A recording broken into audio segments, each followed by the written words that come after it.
Ya, saya pernah satu platform dengan salah seorang dari kantor komunikasi presiden di Kompas TV.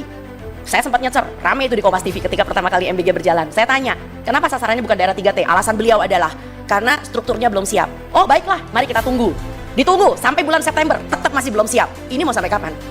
Karena target yang sebenarnya adalah orang-orang daerah 3T, yang sekolah mesti nyebrang pakai getek, yang gurunya mesti pakai eretan, yang kalau hujan lalu sekolahnya banjir.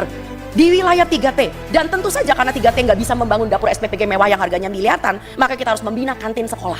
So adakan modifikasi MBG, jadi jangan kekeh keras kepala batu harus pakai SPPG yang modalnya sekian miliar, yang harus mempunyai kulkas terbuat dari stainless whatever lah. Ya tapi kan kantin bisa diberdayakan, ya latih, didik dan awasi para pemilik kantin.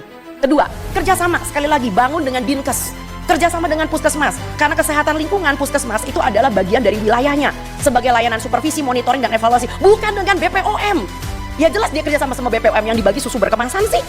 Yang ketiga, transparansi keuangan, di mana dapur dan penyedia diketahui publik, nggak diem-dieman. Yang keempat, buktikan bahwa terjadi edukasi makanan bergizi, karena ini adalah janji dari BGN, supaya masyarakat kita tuh bisa, anak-anak itu nggak buang-buang sayur. Kalau sayurnya nggak doyan, nggak semua sayur berdaun kan.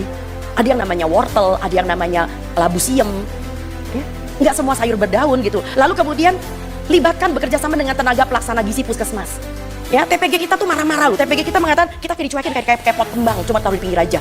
Dan guru-guru lebih kesian lagi, sekarang punya istilah baru, Master of bagi-bagi makanan. Udah gitu kalau trennya hilang disuruh bayar 80.000, astagfirullah. Yang ketiga, alokasikan menu lokal sebagai 80% isi MBG di seluruh wilayah. Ya, saya pengen anak Papua bisa makan ikan kuah asam. Saya pengen anak Sulawesi bisa makan kapurung.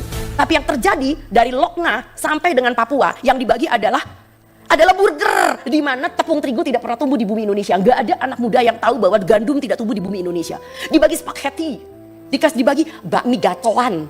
Oh my god. Ya, dan maaf ya, itu isi burgernya itu kastanisasi juga.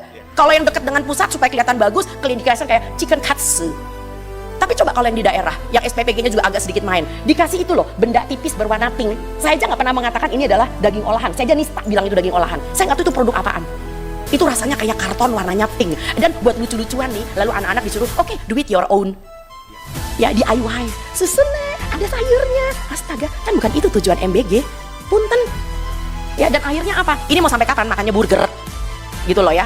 Jadi saya setuju bahwa ada anak yang tidak suka dengan pangan lokal karena mereka tidak terbiasa. Tapi bukan berarti lalu request anak-anak lalu dijawab oleh dapur. Ya wis lo, nek requestnya ngono ya kuis wae ora apa-apa. Lah kalau requestnya cilok, mati kita. Boleh nggak ciloknya dimodif menjadi bakso ikan? Itu kan kalau ininya cerdas kan bisa jalan gitu loh. Ya tapi mau ngomong apa kalau SPPG-nya ditekan? Mau ngomong apa kalau SPPG-nya isinya adalah ahli gizi yang begitulah, you know.